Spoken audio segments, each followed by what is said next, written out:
Un jour, j'ai lancé un petit jeu indé, sans attente, 500 mots, une icône moche, zéro marketing, je pensais y jouer 10 minutes, et pourtant, ce jeu m'a retourné le cerveau. J'ai refermé Look Outside, avec le cœur serré, le cerveau en vrac, et une seule envie, vous en parler. Parce que c'est pas juste un jeu, c'est un miroir, et quand on y regarde, parfois on n'aime pas ce qu'on voit. Le gameplay est vraiment minimaliste, mais il est vraiment viscéral. Look Outside, il est pas là pour te divertir avec des combos et du loot violet. C'est un point and click narratif qui te plante dans un appartement, un huis clos mental. Chaque clic est une tension, chaque bruit te met mal à l'aise, c'est lourd, lent, anxiogène et c'est très volontaire. Pas d'interface flashy, pas de tuto, tu galères, c'est voulu, le jeu t'enferme littéralement et il t'observe. Comparaison, c'est comme si Paper Please avait croisé Silent Hill et Don't Look Back dans une cave suédoise. Honnêtement, ça me fait vraiment penser à Fear and Hunger. Si vous me suivez depuis longtemps, vous connaissez Fear and Hunger. Scénario, c'est le vrai cœur du jeu. Tu joues un personnage en burn-out, en pleine crise existentielle. Pas de monstres, pas de zombies, juste toi. Un environnement qui se dégrade et une voix intérieure qui parle trop fort. Ce jeu, c'est un malaise déguisé en puzzle game. Plus tu avances, plus tu te rends compte que ce que tu observes dehors, c'est pas le monde, c'est toi-même. Et sans spoiler, cette fin, un to be continued qui glace le sang, car tu sais que tu as vu quelque chose que t'aurais pas dû.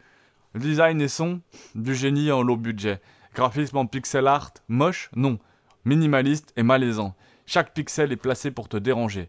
Et la musique, ou plutôt le silence, un silence qui hurle, merde. Un son de pluie qui devient lancinant, à la Inside, mais encore en plus dépressif. C'est vraiment pas pour tout le monde, soyons clairs. Ce jeu ne plaira pas pour tout le monde. Mais vraiment pas, c'est lent, dérangeant, ça te guide jamais. Mais si t'as aimé The Cat Lady, Fear and Hunger, Lorelei, Détention ou Yamniki, tu vas adorer, ou plutôt tu vas détester adorer. Vraiment, Look Outside, mon franc anglais est bof, mais mon avis sincère, c'est qu'en tout cas, c'est une claque. C'est pas une gifle spectaculaire, c'est une claque sourde, qui laisse une trace longtemps après. C'est le genre de jeu que tu termines, où t'allumes pas tout de suite un autre jeu, tu restes là, tu regardes dehors, et tu demandes si le jeu t'a menti ou pas. À tester si tu veux quelque chose d'autre, de plus humain, de plus intime, et de vraiment marquant. Honnêtement, je te le conseille. J'ai vu ça grâce à Holo Croissant, hein, big up à lui. Il m'avait déjà montré Felvidec à l'époque. Franchement, Felvidec, il a fait une vidéo, il me l'a pas montré personnellement, hein, on s'est compris. Mais Felvidec, c'était incroyable, très très cool. J'ai regardé sa vidéo dessus. Moi, je suis un gros fan de Fear and Hunger 1 et 2, et j'ai très envie d'essayer Felvidec et ce Look Outside. Particulièrement ce Look Outside, mais Felvidec aussi. Donc, je vous mets ça ici. Je me sentais obligé de faire le test vraiment sur ce jeu le plus vite parce que, étant donné un gros joueur de Fear and Hunger et vu un peu la direction artistique de cette chaîne, je pense que c'était nécessaire. À très vite. Alors, t'as envie de jouer à un jeu où chaque pas peut littéralement te conduire à une mort atroce, où les chances de survie sont aussi fiables qu'une promesse politique? Bienvenue dans Fear and Hunger Termina, un jeu qui te fait réaliser que Dark Souls, c'était en fait les vacances aux Bahamas. Ici, tout te hait. Les ennemis, les objets, le sol et même le ciel. Tout ce que tu fais hurle mauvaise idée, mais tu le fais quand même parce que t'es têtu et maso. Le gameplay cruel mais captivant te balance dans un monde déprimant, où tes seules armes sont une batte rouillée et un optimisme suicidaire. Chaque décision est une roulette russe. Dois-je ouvrir cette porte mystérieuse? Non. Et ce coffre scellé avec du sang humain? Toujours pas. Mais tu le fais quand même parce que l'espoir meurt en dernier et toi tu meurs juste après. Des personnages sont aussi joyeux qu'un dimanche sous la pluie.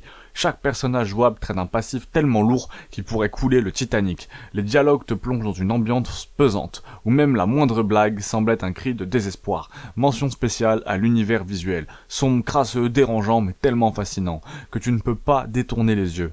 Ici, c'est un peu comme regarder un accident de voiture au ralenti. Les monstres, c'est pire que ton patron un lundi matin.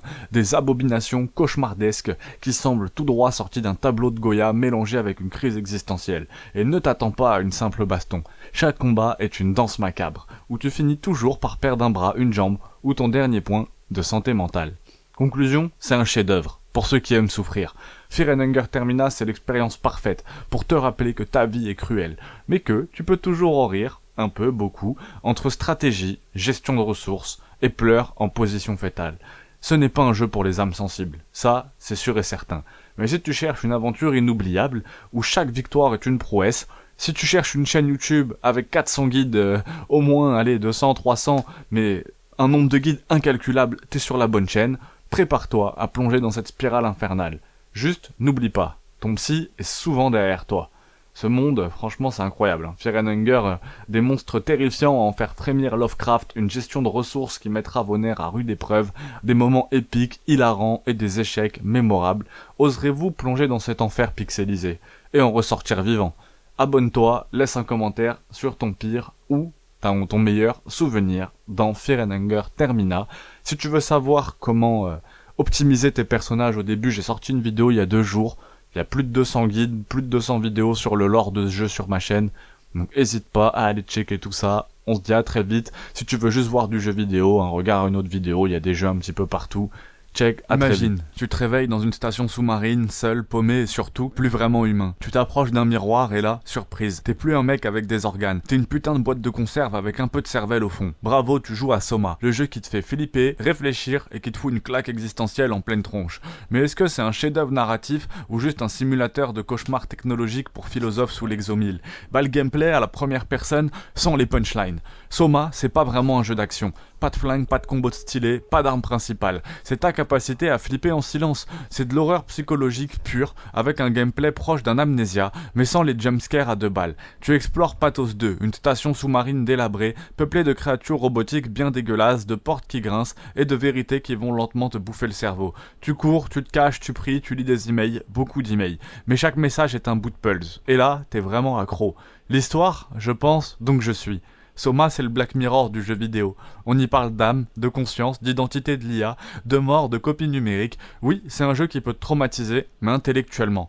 Tu incarnes Simon, un mec lambda, qui se fait scanner le cerveau après un accident, et qui se réveille 100 ans plus tard, dans une station infestée de machines conscientes. Et là, tu piges que t'es qu'une copie numérique de toi-même, enfermée dans un corps cybernétique, et que cette copie pense être toi. C'est vertigineux et c'est beau.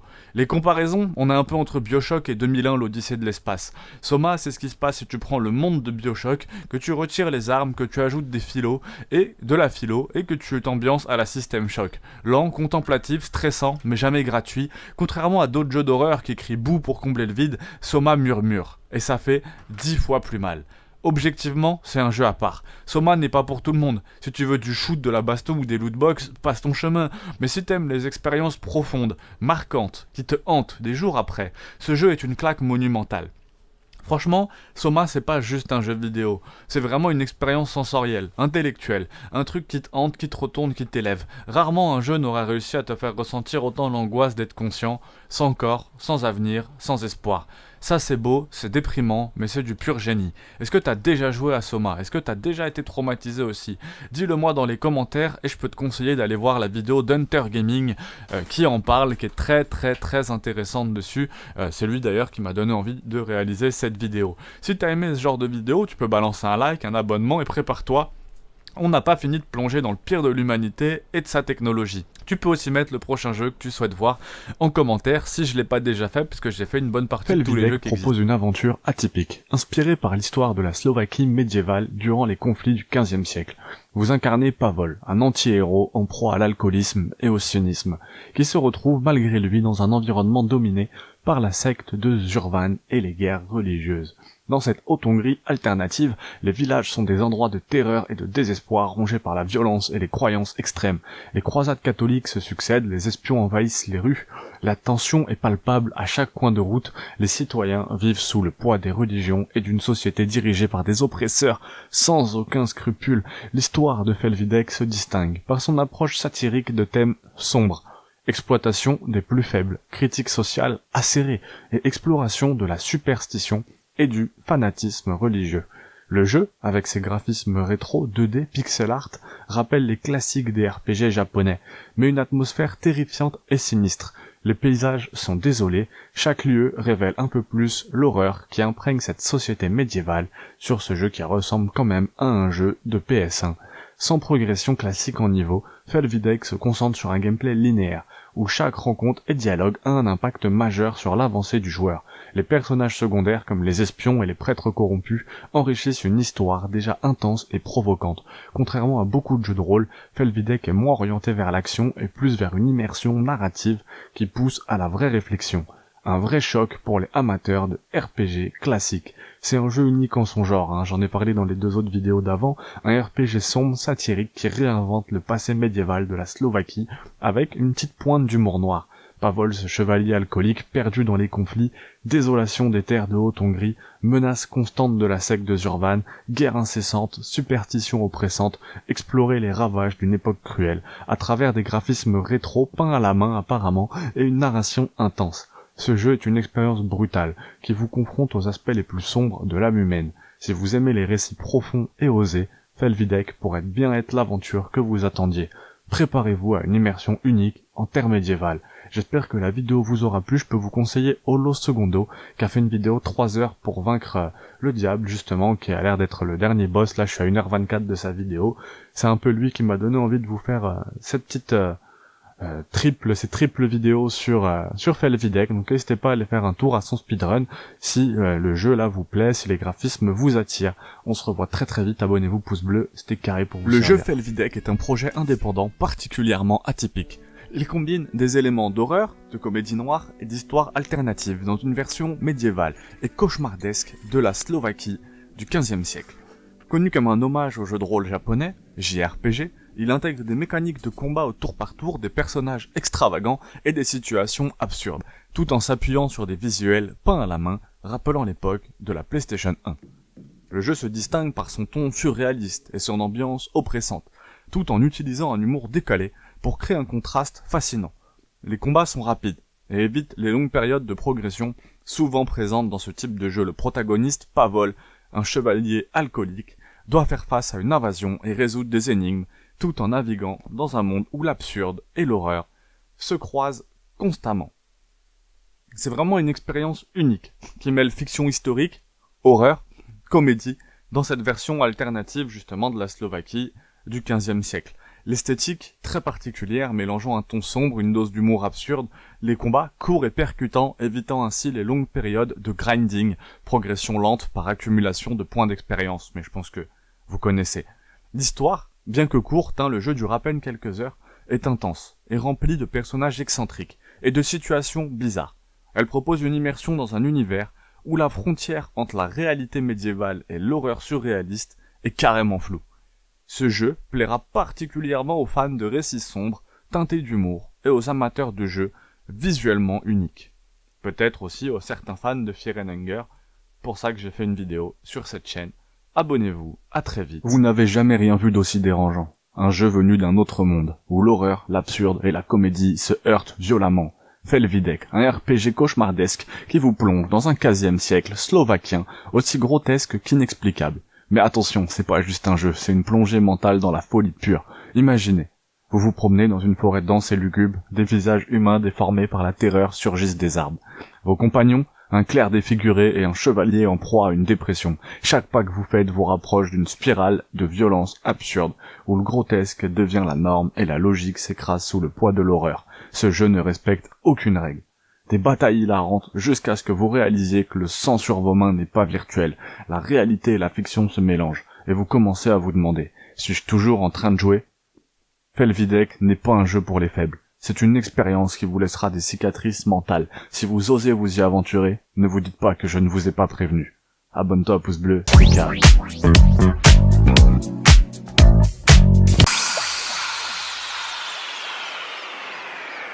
Ah, Subnautica, ce jeu où tu crois que tu vas passer des vacances pépousses sur une planète aquatique, comme un remake de Koh-Lanta sous l'eau. Mais en vrai, t'es là pour prouver que tu peux survivre 30 secondes sans te faire manger par un poisson mutant qui fait la taille d'un Airbus.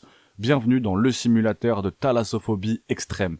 Ici, tes seuls potes, c'est une voix robotique et des bestioles prêts à te croquer la cheville. Sérieusement, je comprends mieux pourquoi, dans le monde de Nemo, il cherchait à fuir l'océan.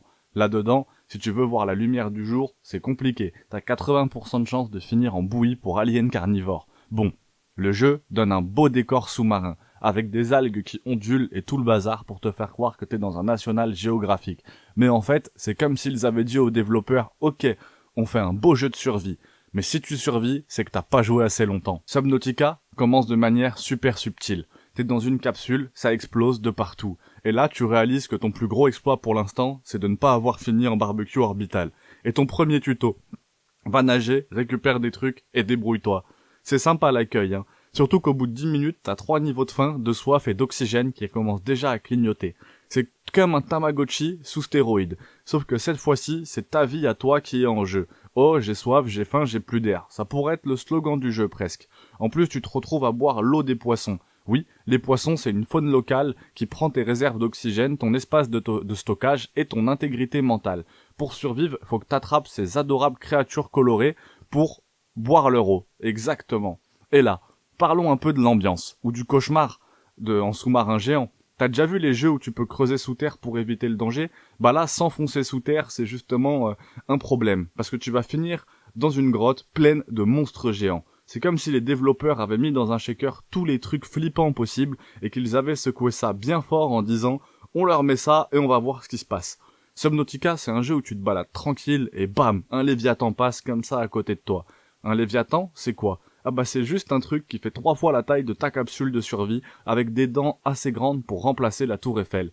Et bien sûr, ces bestioles sont partout où tu as des ressources importantes à choper. Des loots à prendre, un Léviathan. Une caverne, un Léviathan. 3 mètres sans mourir, un Léviathan. Bref, Subnautica, c'est un peu le jeu parfait pour ceux qui trouvent que les films d'horreur sont trop calmes, et qui adorent l'idée de mourir étouffé par un poisson radioactif de 12 mètres. Si vous aimez le concept de boire votre propre urine pour survivre, ce jeu est fait pour vous. Subnautica résume bien ce qu'est la vraie survie. Et je te parle pas de la survie contre des zombies ou des créatures magiques. Non.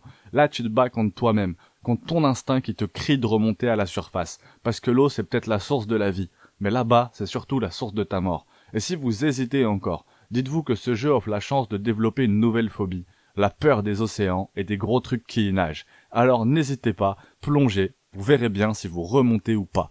Très sérieusement, plus sérieusement, c'est un jeu qui est excellent. Pour moi, c'est du 17, 18, 19 sur 20. C'est excellent, la petite note qui rassure, hein. Mais c'est un jeu qui est vraiment terrible. Plongez-vous dedans, le début est un peu compliqué, surtout si vous jouez avec la faim, la soif. Le début peut être un petit peu compliqué, moi j'avais pas l'habitude de ces jeux-là, mais en s'y accrochant, on y prend beaucoup de plaisir. Il y a énormément de surprises, c'est aussi un jeu qui a une vraie fin, c'est pas juste du craft à l'infini. Ça c'est quelque chose qui m'a vraiment plu et qui est important, c'est pour ça que je vous le souligne là. C'est un jeu qui a un vrai début, un vrai milieu et une vraie fin. Pour un jeu de survie, de construction et de craft, je trouve que ça n'a pas été beaucoup vu, donc si vous avez des jeux similaires, n'hésitez pas à m'en parler, j'aimerais bien les faire, et pourquoi pas aussi faire une vidéo dessus. N'hésitez pas à vous abonner, le petit pouce bleu vous connaissez. C'était un des tests les plus longs, d'habitude les tests font 1 minute, là j'ai tenté un format un petit peu plus long que d'habitude, et n'hésitez pas à mettre bien sûr vos retours en commentaire. Force à tous, on se revoit très Resident Evil 4, ce moment où Capcom a décidé de prendre un survival horror et d'y greffer une dose de film d'action hollywoodien et de nous balancer tout ça en pleine tête avec une tronçonneuse. Ce jeu, c'est comme si quelqu'un avait demandé si on prenait un village rural espagnol, qu'on y met des zombies, mais pas des zombies normaux, des zombies intelligents, armés, prêts à hurler dès qu'ils nous repèrent. Dès les premières minutes, ça nous prend aux tripes. Léon Kennedy, toujours aussi parfait, incroyable, débarque dans une ambiance qui te fait comprendre que les vacances en Espagne c'est fini, pas de paella, pas de sieste, que des villageois démoniaques et une vieille qui jette des haches. Léon passe de rookie de Raccoon City à une espèce de John Wick sous stéroïdes qui met des kicks retournés et des headshots au ralenti. T'as à peine le temps de respirer avant de te retrouver face à un mec avec un sac de patates sur la tête et une tronçonneuse bien affûtée. C'est vraiment un festival. Chaque zone, un parc d'attractions à la sauce gore. Un village, un mec géant qui veut te piétiner, tu te crois à l'aise dans un château, des moines flippants en robe qui te bombardent avec des catapultes. Et quand tu penses avoir tout vu, le jeu t'emmène sur une île militaire avec des ennemis qui font passer des zombies pour des chatons. Mais ce qui rend le jeu magique, c'est son équilibre, aussi bourrin que stressant. Tu économises tes munitions comme un radin et des pièces de 2 € et chaque tir compte. Ashley, la princesse Peach des jeux d'horreur. Sauver Ashley, c'est comme essayer de transporter un vase Ming dans une tornade. On s'attache, mais parce que soyons honnêtes, elle a rien demandé. Et que dire du marchand, ce mystérieux gars qui pop partout, qui te vend des armes comme si c'était des bonbons, et te balance son légendaire « What are you doing ?» Sans lui, le jeu serait incomplet, mon accent était horrible. Graphiquement, pour son époque, c'était une claque. Texture, ambiance, design... Tout est pensé pour te garder sur le fil du rasoir. Et aujourd'hui, avec le remake, la boucle est bouclée, Capcom a réussi à rendre ce classique encore plus impressionnant. En résumé, R4, c'est le jeu qui redéfinit le survival horror, l'action, nos attentes envers le jeu vidéo. Une montagne russe qui ne s'arrête jamais, où chaque virage te met face à une nouvelle horreur. Une véritable légende qui mérite chaque once de son statut DBD, culte. C'est l'expérience sociale ultime. Tu as 4 potes, un tueur et une seule certitude. Quelqu'un va rage quit. Ce jeu, c'est un mélange parfait entre une partie de cache-cache flippante et un jeu de société où tout le monde triche. L'objectif, Réparer des générateurs dans le noir, pendant que le tueur te fait une séance d'ostéopathie à coups de machette. C'est vraiment fun. Parlons des survivants. Tu crois que tu vas vivre des moments héroïques? Non, tu vas souvent hurler à tes potes pourquoi tu ne me décroches pas du crochet pendant qu'il répare un générateur à l'autre bout de la carte. Et les perks, les perks, ces compétences soi-disant stratégiques. En vrai, c'est juste une excuse pour que tu continues à perdre, mais avec style. Et les tueurs, là c'est un festival. Freddy Krueger, Michael Myers, même le démon Gorgone. Tu penses que ça va être terrifiant, donc celui de Stranger Things, hein. Mais en vrai, la moitié des tueurs passent leur temps à camper le crochet comme des parents toxiques qui refusent de lâcher prise. Et n'oublions pas, le matchmaking, ce chef-d'œuvre d'algorithme. Tu es soit un dieu parmi les noobs, soit une proie dans un lobby de tueurs psychopathes classés. Mais ce qui rend vraiment Dead by Daylight génial, DBD, c'est qu'il transforme l'horreur en comédie. Oui, tu devrais avoir peur, mais la plupart du temps, tu ris tellement devant la maladresse des joueurs que tu oublies le côté glauque. En résumé, c'est une thérapie collective déguisée en jeu vidéo. On crie, on pleure, on rage, mais on y retourne, toujours. Parce que, avouons-le, personne n'est jamais prêt à lâcher un bon drama de générateur. DBD, c'est plus qu'un jeu. C'est vraiment une expérience sociale où chaque partie est un mélange de drame, d'horreur et de rage intense. Dans cette vidéo, on explore pourquoi ce jeu est à la fois génial et complètement frustrant. Survivant maladroit, tueur toxique, un matchmaking qui te fait regretter tes choix de vie, bref, un pur régal pour les masochistes du gaming. Je joue beaucoup à ce jeu, j'y ai pas mal joué en ce moment. Si vous avez envie de vous détendre un petit peu, c'est très sympa. Resident Evil 1, le jeu qui te fait comprendre que ton salon, dans le noir, c'est juste une extension du manoir Spencer. Aujourd'hui, on parle de Resident Evil HD. Remaster? Remake? Remaster, une excuse pour te le vendre en tout cas, une excuse pour te vendre de la nostalgie. Non, c'est le jeu qui va te rappeler pourquoi les zombies, c'est pas tes potes. On est en 1996, t'as un Walkman, t'écoutes Nirvana, et Capcom te balance un jeu qui va redéfinir le survival horror. Mais là on est en 2023, t'as Netflix, tu payes des impôts, t'as une PS5. Alors pourquoi jouer à un remake en HD? Parce que c'est comme retrouver ton premier amour, sauf que maintenant, elle est en 4K. Déjà, le jeu commence par un choix ultra pertinent. Qui vas-tu jouer? Chris ou Jill? Chris a un flingue, des muscles, mais il range ses objets comme moi je range mes câbles HDMI, c'est-à-dire n'importe comment. Jill, elle, a plus de place dans son inventaire et peut crocheter des serrures. La meuf, c'est un peu MacGyver. Tu crois que Resident Evil c'est juste buter des zombies? Frère, c'est un escape game avec des munitions limitées, t'as une énigme, des énigmes, où tu dois mélanger des plantes vertes, rouges et des clés en forme de trèfle, pique ou cœur. Genre le jeu c'est moitié botanique, moitié Monopoly, mais avec des monstres. Et parlons des graphismes. Tellement beau ce remake, que tu te demandes si Capcom a pas refait le manoir IRL juste pour scanner en HD les zombies. Ils te regardent comme si t'avais pas payé ton loyer. Mention spéciale au son, hein. Chaque craquement de bois te donne envie de désinstaller le jeu, vraiment. L'histoire, mais frère, quelle histoire! Barry Burton qui te lâche des punchlines dignes d'un rap de battle, genre j'ai le sandwich, c'est pas une réplique, c'est une philosophie de vie. Resident Evil HD Remaster, c'est le jeu qui te rappelle pourquoi t'as jamais fait confiance au manoir isolé, aux scientifiques fous et aux plantes mutantes. Un classique, modernisé. Une œuvre d'art horrifique. Alors prends ton courage, prends ta manette et viens te perdre dans l'un des meilleurs jeux de tous les temps. Resident Evil HD Remaster, c'est pas juste un jeu, c'est une légende. Et toi, t'es prêt à survivre? Franchement, fonce. Ce jeu, il existe sur PlayStation 1. Je pense que c'est la façon la plus désagréable de le faire actuellement. Par contre, tu peux foncer aussi bien sur le remake sur DS. Moi, c'est comme ça que je l'ai vraiment découvert le jeu. Sur DS, c'était incroyable. Ou même sur PS4 ou PS5. Donc, n'hésite pas, fonce, va jouer à cette pépite si tu y as jamais joué.